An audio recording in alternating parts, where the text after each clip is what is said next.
আচ্ছা সবাই mic of করো, সবাই মাইক অফ করো প্লিজ।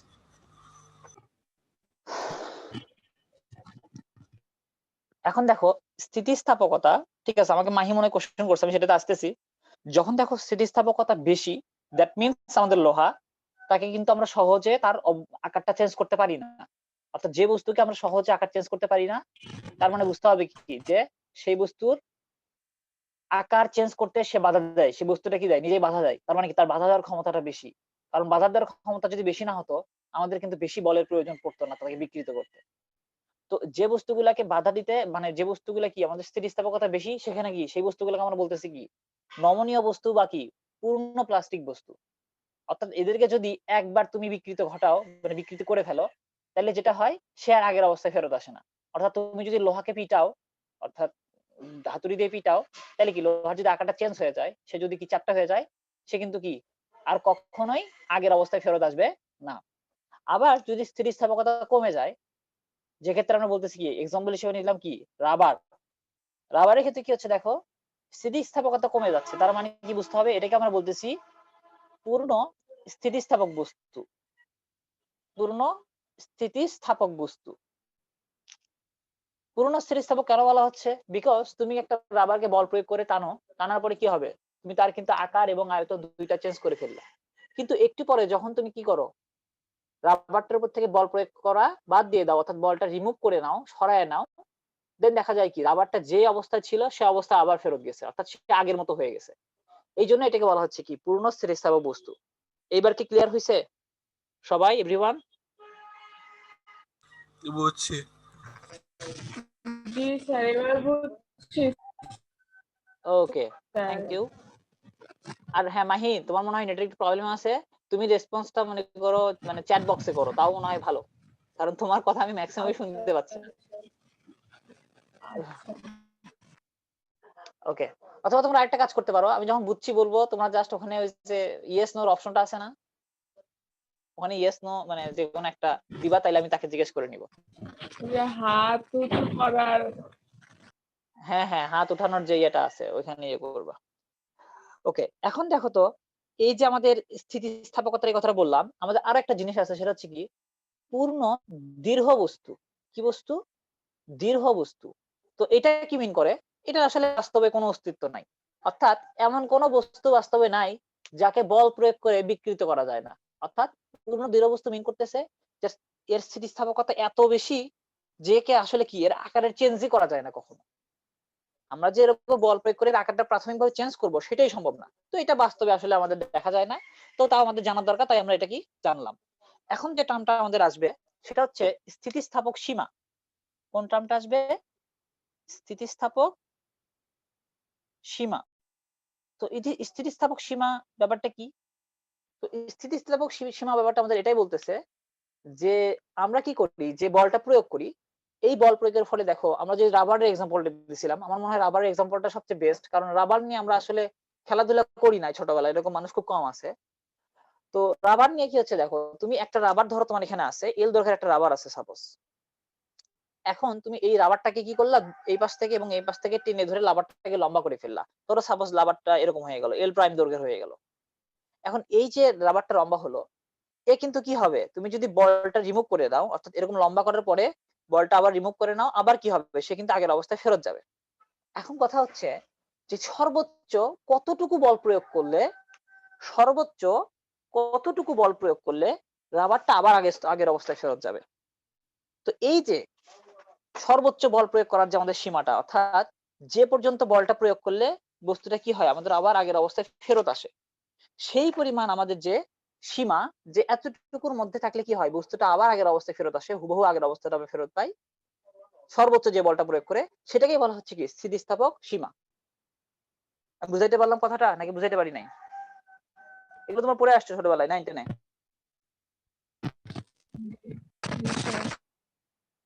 আচ্ছা, আসলে আমাদের কোনো বস্তু কিন্তু পূর্ণ স্থিতিস্থাপক হয়, কিন্তু মানে আমরা বলবো যে একটু হলেও তাদের মধ্যে ইয়ে থাকে। যেরকম দেখো রাবার, রাবার যদি বেশি টানতে থাকো, একটা সময় দেখবা রাবারের নরমাল আকার ছিল এটা, কিন্তু কিছুক্ষণ টানতে টানতে তার মানে আকার নরমাল আকারটাই হয়ে দাঁড়ায়, মনে করে এরকম একটু বড় হয়ে যায়, এর থেকে নরমাল আকারের থেকে একটু বড় হয়ে গেছে।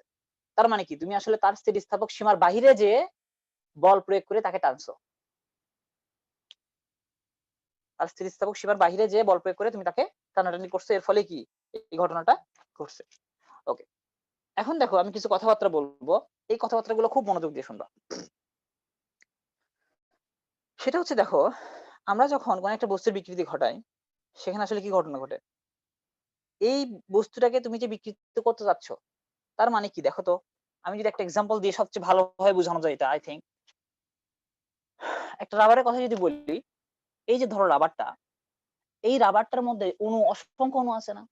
তো এই অণুগুলোকে যদি আমরা চিন্তা করি যে এই অণুগুলো হচ্ছে আসলে এক একটা স্প্রিং এর মতো, অর্থাৎ স্প্রিং এর সাহায্যে আসলে অণুগুলো যুক্ত আছে। কেন স্প্রিং এর কথাটা আনলাম? ওই যে দেখো আমরা প্রথম দিন যে জিনিসটা পড়ছিলাম যে আমাদের আন্তঃআণবিক আকর্ষণ এবং বিকর্ষণ, তার মানে কি সেখানে কিন্তু একটা তাদের মধ্যবর্তী অণুগুলোর মধ্যবর্তী একটা বল আছে। আর এই জিনিসটাকে ডিনোট করার জন্য আমরা আসলে স্প্রিং এর সাহায্য নিলাম। তো দেখো এই যে স্প্রিং দিয়ে যদি এই অণুগুলো যুক্ত থাকে, এখন তুমি ধরো এই পাশের এই বস্তুটা একে ধরো টানতেছো, একটা বল প্রয়োগ করতেছো, তার মানে কি হবে?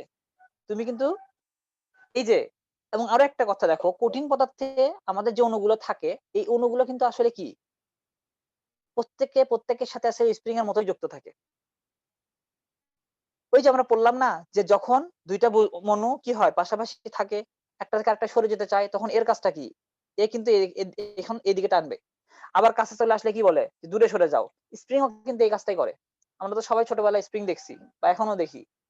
স্প্রিং কি করে? তুমি যদি স্প্রিংকে এরকম করে চেপে ধরো, তাহলে স্প্রিং কি বলে যে আমাকে তুমি চেপে না, মানে চেপে ধরতে পারবা না। সে কি করে? সে বাইরের দিকে যেতে চায়।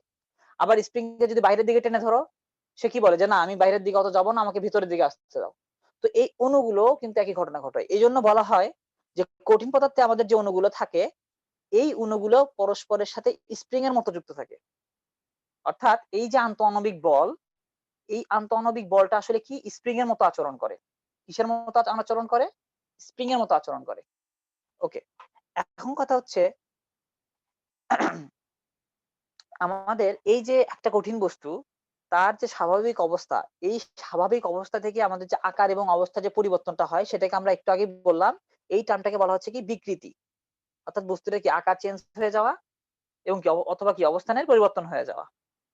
আচ্ছা, এখন একটা বস্তুকে যখন বিকৃত ঘটানো হয় বা তাকে যখন বিকৃতি করা হয় তখন কি সেই বস্তুটার ইচ্ছা থাকে যে না সে আগের অবস্থায় ফেরত যাবে। কারণ দেখো তুমি এই স্প্রিংটাকে আসলে টানতেছো, এই বস্তুর উপর বল প্রয়োগ করে তার বিকৃতি ঘটানো মানে কি? এই বস্তুটা এত বড়, তাকে যদি তুমি এত বড় বানাইতে চাও তার মানে কি এই যে অণুগুলো যে যুক্ত আছে তাদেরকে তুমি কি করতেছো? আসলে তাদের পজিশন থেকে সরাই ফেলতেছো। সত্যি কথা হচ্ছে এই স্প্রিংটাকে কিন্তু তুমি টেনে টেনে কি করতেছো? লম্বা করতেছো। আমার কথাগুলো কি বোঝা যাচ্ছে নাকি খুব বেশি খারাপ লাগতেছে? না স্যার, বুঝা যাচ্ছে। এখন দেখো এই যে স্প্রিংটাকে তুমি টেনে লম্বা করতেছো, তার মানে কি দাঁড়াবে? স্প্রিংটা কিন্তু চাচ্ছে কি যে না আমি তো এত লম্বা হইতে পারবো না, কারণ আমার যেটা যেখানে থাকার কথা ছিল আমি সেখানে যাইতে যাবো। তার মানে কি সে কিন্তু একটা বাধা দিবে। অর্থাৎ তুমি এদিকে বল টানতে, মানে একটা বল প্রয়োগ করে টানতেছো, সেও কিন্তু কি করবে নিউটনের থার্ড ল অনুযায়ী ভিতরের দিকে একটা বল প্রয়োগ করবে। অর্থাৎ সে চাবে আগের অবস্থায় ফেরত যেতে।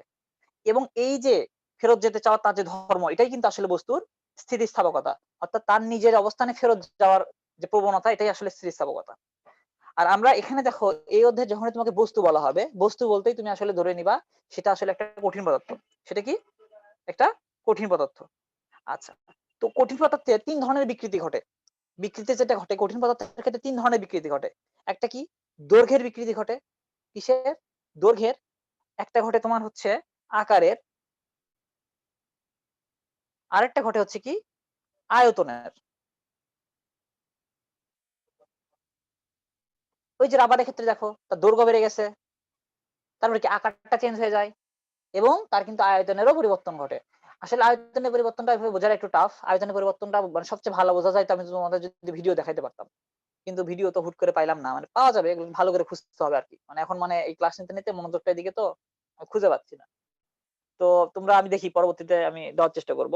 তাও তোমরা মনে হয় ডিসকভারিতে দেখতে পারো যে সেখানে দেখো ওই যে বলগুলো আছে না, একদম মনে করো ওই যে ইয়ের বলগুলো তোমার হচ্ছে আমাদের কি বলে এটা বোলিং যে খেলা হয়, বোলিং যে বলগুলো থাকে ইয়েতে খেলা হয় যেটা, তো ওই বলগুলো আমাদের হচ্ছে ওরা কি করে কম্প্রেস করে।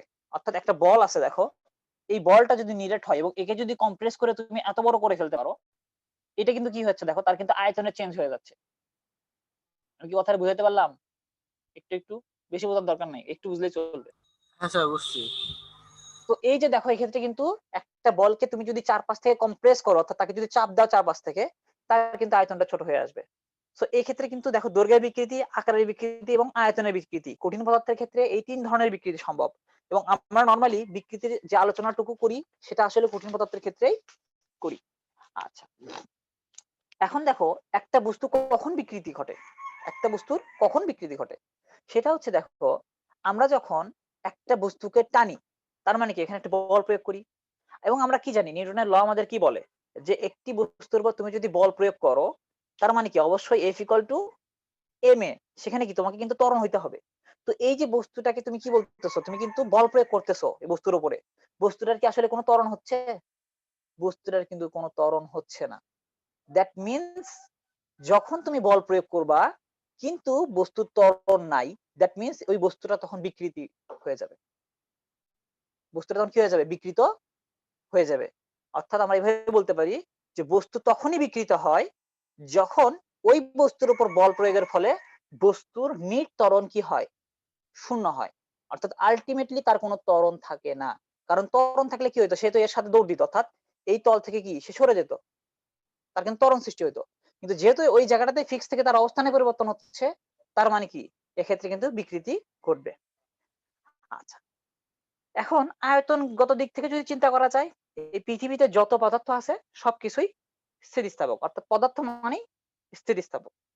আচ্ছা, এই যে দেখো আমাদের বিভিন্ন ধরনের পদার্থ আছে, এই পদার্থগুলোর মধ্যে কি শব্দ সঞ্চালিত হয়, শব্দ সঞ্চালিত হয়।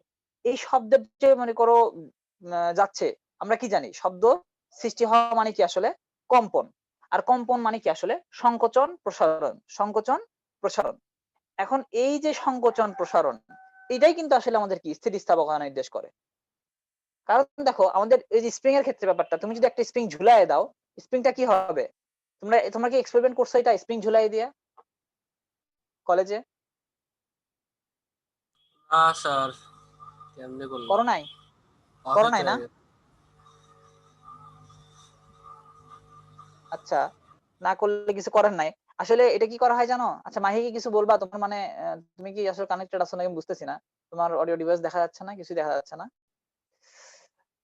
সেটা হচ্ছে দেখো একটা স্প্রিং আছে, ধরো এই স্প্রিং এর নিচে ভর ঝুলানো হলো, স্প্রিং এর সাথে কি করা হলো, ভর ঝুলানো হলো। আমি একটু দেখানোর চেষ্টা করি, চিত্র দিয়ে দেখাই। একটা ধরো এখানে একটা স্প্রিং আছে, এই স্প্রিং এর সাথে ভর ঝুলানো হলো, তার মানে কি হবে, সে কিন্তু নিচের দিকে চলে যাবে, বিকজ ভর ঝুলানো মানে কি তার কিন্তু স্প্রিং এর পরিবর্তন ঘটবে। এবং স্প্রিং যেহেতু তার এদিকে একটা বল আছে, সে কি করবে, একটু পরে আবার উপরের দিকে চলে যাবে, একটু পরে আবার উপরের দিকে চলে যাবে। তো এই বিষয়টা কি কি নির্দেশ করতেছে, একবার সংকোচন হচ্ছে, একবার প্রসারণ হচ্ছে। তো এই সংকোচন এবং প্রসারণ এই দুইটা থেকে আসলে বলা যায় যে কি বস্তুর কি স্থিতিস্থাপক ধর্মটা আছে। কারণ বস্তু আসলে কি চায়, বস্তু চায় যে সংকোচন প্রসারণ হইতে হইতে তার যে আদি অবস্থান, অর্থাৎ সে নর্মাল অবস্থায় যেমন ছিল সেই অবস্থায় যেন ফেরত যেতে পারে। আচ্ছা, তো এখন ঘটনা হচ্ছে দেখো স্থিতিস্থাপক যে সীমাটা ছিল, আমাদের স্থিতিস্থাপক সীমা নিয়ে আমরা যে কথাটা বললাম, এই স্থিতিস্থাপক সীমার বাহিরে যদি আমরা বল প্রয়োগ করি, তাহলে কি বস্তুটা পুরোপুরি অস্থিতিস্থাপক হয়ে যায়? না, বস্তুটা পুরোপুরি অস্থিতিস্থাপক হয়ে যায় না। দেখা যায় কি স্থিতিস্থাপক থাকে কিন্তু খুবই কম। অর্থাৎ তুমি যখন একটা রাবারকে টানবা, টানতে টানতে টানতে টানতে তার যদি তুমি স্থিতিস্থাপকতা নষ্ট করে দাও, তখন দেখবা তুমি টানেও কোনো লাভ হচ্ছে না, যেরকম আছে সেরকমই থাকতেছে। তো সেটা অনেক পরেকার কথা। হ্যাঁ, সেজন্য আমাদের অনেক বল প্রয়োগ করতে হবে, অনেকক্ষণ ধরে বল প্রয়োগ করতে হবে, দেন ওই জিনিসটা করবে। তার মানে আমরা কি বলতে পারি, যে আমাদের স্থিতিস্থাপকতার ব্যাপারটা কি দাঁড়াচ্ছে, যে আমরা কতক্ষণ ধরে তাকে স্থিতিস্থাপক সীমার মধ্যে বল প্রয়োগ করতেছি, সেটা আমাদের কাছে মুখ্য বিষয়। তো তোমরা কলেজে যদি এক্সপেরিমেন্ট কোনোদিন করো, কোনোদিন যদি কলেজ খোলে বা দেখার সুযোগ হয়, সেখানে দেখবা ওই কলেজে ওই তোমার হচ্ছে স্প্রিং ঝুলানো থাকবে। এটা আসলে প্র্যাকটিক্যাল এক্সপেরিমেন্টটা করলে সবচেয়ে বেশি সুবিধা হয়। তো এই স্প্রিং ঝুলানো থাকে, দেখবা ওই স্প্রিং এর সাথে বল লাগানো থাকে, মানে ভর লাগানো থাকে আর কি। তো প্র্যাকটিক্যাল করতে গেলে দেখবা ওই স্যাররা বলতেছে যে এই স্প্রিং ধরে টানাটানি করো না। কেন? এটা বলে এই জন্যই যে তুমি যদি স্প্রিং ধরে বেশি টানাটানি করো, কি হবে, স্প্রিং এর স্থিতিস্থাপকতাটা নষ্ট হয়ে যাবে। অর্থাৎ কি সে আগের মতো ওই মানে অর্থাৎ ধরো তুমি লম্বা করলা, অর্থাৎ তুমি ধরো এখানে স্প্রিং ধরে ঝুলানো আছে নরমাল অবস্থায়, সে তুমি ধরো টেনে এতক্ষণই লম্বা করলা সাপোজ, তাহলে কি হবে, ওই স্প্রিং আর ঠিক মতো কাজ করবে না, তার কি স্থিতিস্থাপকতা পুরোপুরি নষ্ট হয়ে যাবে। অর্থাৎ কি সে এত বড় লম্বা হয়ে যাবে, অর্থাৎ কি লম্বা একটা তারে পরিণত হবে। ঠিক আছে, তার স্প্রিং এর যে ধর্মটা সেটা থাকবে না। তো এই জন্য কি হয় সবসময় তারা না করে যে তোমরা কি করো না ওইটা ধরে টানাটানি করো না, সবাই যেন না টানাটানি করে, তো এই জন্য কথাটা বারবার বলে। ওকে, এখন আমরা আর একটু ব্যাখ্যা দেওয়ার চেষ্টা করি এই বিষয়টা নিয়ে। আমার মনে হয় একটু ব্যাখ্যা করে দেওয়াটাই বেটার হবে। একটু দাঁড়াও। আর একটু ব্যাখ্যা অবশ্য এখানে এখন করার দরকার নাই, এটা পরেই করি। আপাতত আগে আমি বিকৃতি নিয়ে আরেকটু কথাবার্তা বলে নিই, তাহলে মনে হয় বেশি বেটার হবে।